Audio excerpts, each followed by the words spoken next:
रहमान रहीम।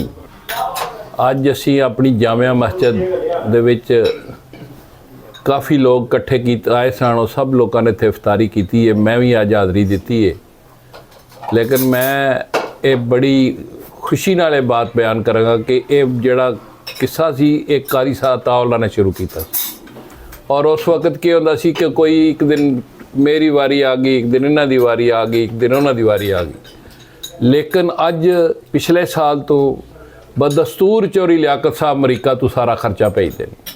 उन्हें सारे साड़ियाँ लोगों दी वारियां उन्हें ख़त्म कर छड़ियां। ये अल्लाह पाक उन्होंने तौफीक दे और अल्लाह की ज़ात पाक उन्होंने रिज़्क़ च बरकत करे। ये सब तो बड़ा काम है जिहड़ा चौरी लियाकत साहब कर रहे। और चौरी लियाकत साहब मेरे तो वैसे ही बड़े दोस्त ने, मेरे नाल तो उहदी दुए चौथे दिन ज़रूर बाल बात होंदी रहंदी है।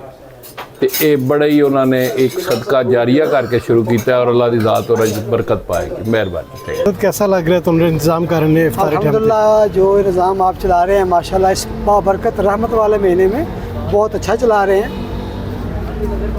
अल्लाह ताला की ज़ात जो ये काविश कर रहे हैं भाई साहब, अल्लाह ताला उनकी ये काविश अपनी बारगाह में कबूल व मंजूर फरमाए।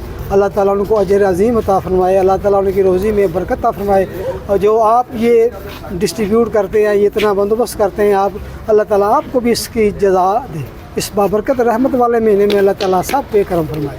आमीन। की नाम है तुहाडा? मेरा नाम फाकस है। अच्छा जी। ये इफ्तारी है जी, कितने दिन तो प्रोग्राम जारी है? ये पूरा महीना है इंतजाम होंदा अफ्तारी का। इफ्तारी की होंदा है? अफ्तारी च रोटी होंदी है, चावल होंदे ने, मसलन सालन होंदा नाल, कदे चावल हो गए खाली। ते किन्ने के बंदे वैसे खाना होंदा है? खाना तो काफ़ी तादाद जड़ी ने लेकर जाती है पूरा महीना। ਜਿਹੜਾ ਤੁਸੀਂ ਖਾਣਾ ਲੈ ਕੇ ਜਾ ਰਹੇ ਹੋ जी, ਇਹ ਘਰ ਦੇ ਕਿੰਨੇ ਜੀਆਂ ਵਾਸਤੇ ਹੁੰਦਾ? अस्सी 5 जी करते जी। ਪੂਰਾ ਹੋ ਜਾਂਦਾ ਹੈ, ਘੱਟ ਜਾਂਦਾ ਵੱਧ? जी पूरा हो जाएगा, शुक्र अलहमदुलिल्लाह।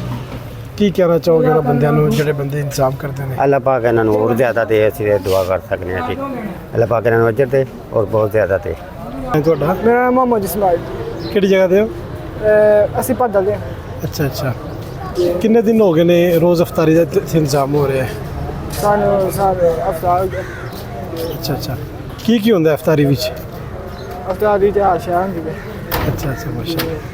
ਕੀ ਕਹੋਗੇ ਜਿਹੜੇ ਬੰਦੇ ਬੰਦੋਬਸਤ ਕਰਦੇ ਨੇ ਉਹਨਾਂ ਵਾਸਤੇ? ਦੁਆ ਕਰਾਂਗੇ